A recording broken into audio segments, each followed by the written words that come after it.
Okay, so hey everybody, this is Nemo, and I had a couple really excellent games with Lowdive right after the most recent version of Spring 1944 was released. So Flozy asked me for some commented replays, so I'm going to do them.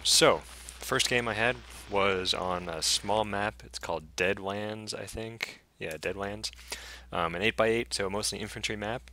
We have Lowdive down here in the bottom left playing as the US, and we have me, Nemo, in the upper right playing as the Soviets. Um, so I'll just turn on line of sight.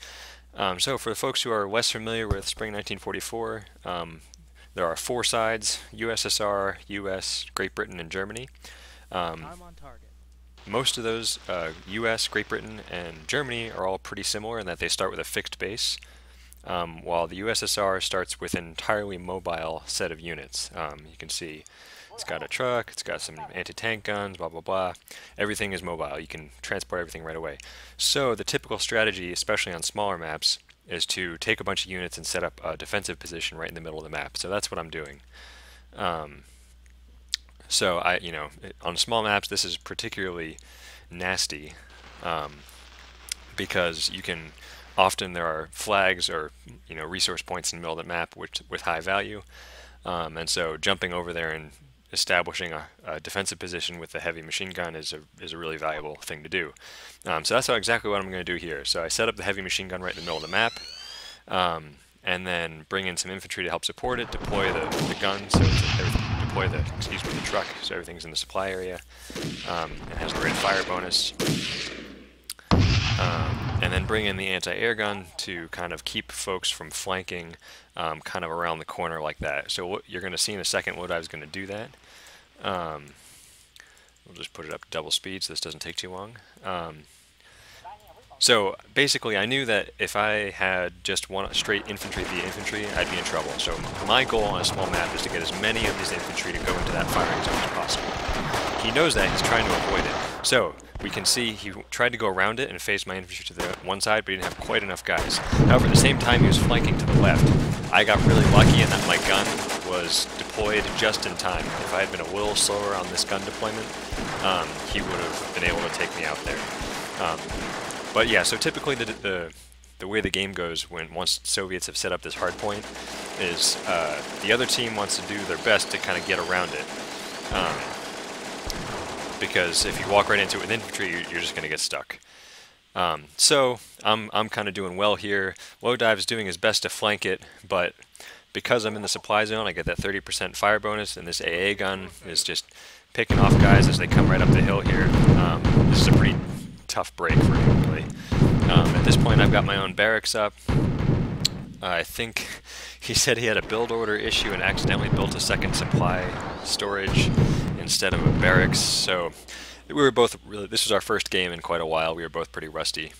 Mostly I'm doing this video to make sure I have all the technical stuff sorted out. Anyway, so I wiped out that flank. Now I've got pretty much total map superiority. He's got a couple of infantry left up here, which I know I was kind of worried about, so I didn't want to just throw guys over there.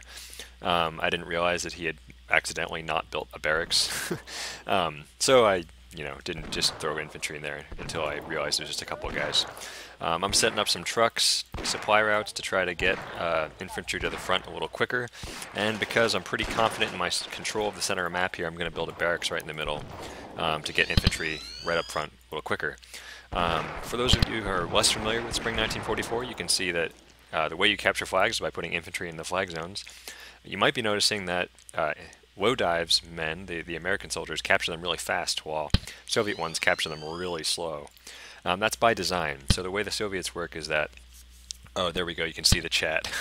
He accidentally built the supply storage. So yeah, this game is not going to last super long. Anyways, he accidentally built supply storage. And so anyways, those Soviet infantry capture flags really slowly, with the exception of the Commissar units, which do several things. They are basic engineers, they capture flags, and they can be used to force infantry out of a suppressed or pinned state.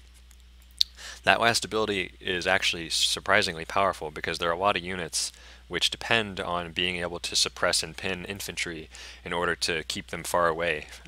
So with Soviets, especially with their really powerful submachine gunners, they have a really strong submachine gunner. unit type. So if they have a commissar supporting an infantry push, they can just kind of run into a defended position and get up close and just wipe it out. So, yep, just setting up a little supply truck, move them up, move them back, or moving infantry from the barracks out to the edges as soon as I can. Now I've got this other barracks up. I decided to go for some mortars because I was assuming that he had, you know, a strong defensive position here. I was really concerned about it. Now that I'm watching the replay, I really could have just crushed him with the infantry I had, most likely. But I mean, you can see he doesn't have any control of the map. He doesn't see anything really. He's gonna walk up into my machine gun here, and I realized, oh no, hey, there's guys here. I need to run my mortars away. So I did. And I think this one.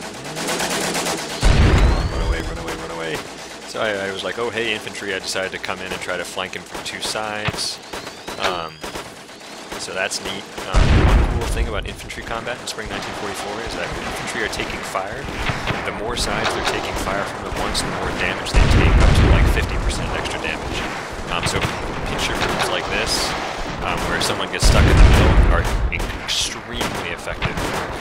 At this point, I realized that I pretty much could just walk over him. So you can see I'm bringing all these guys in, I'm bringing all these guys in. I figured I had pretty much a total infantry superiority.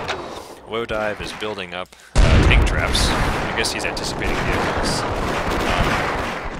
But, you know, I was pretty much just playing an infantry game because it's such a small map. You know, anti-tank guns, but, you know, it's not going to help a lot with the infantry here. So, yeah, we're just going to speed up because from this point on it's not that interesting. Just me walking through his base. The build order snafu really kind of messed him up here. So the next game I'm going to show is going to go off. Alright, and boom, boom, boom. There you go. Supply depots. Just a couple more units, and that's the end.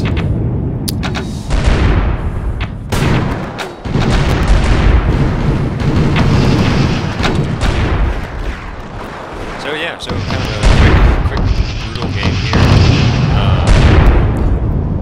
The main interesting points are the Soviets, the way they play on small map by setting up that defensive position right in the front and getting folks to run into it and kind of kind of thwarting their attempts to run around it by positioning infantry or anti-air guns in positions that would otherwise be vulnerable.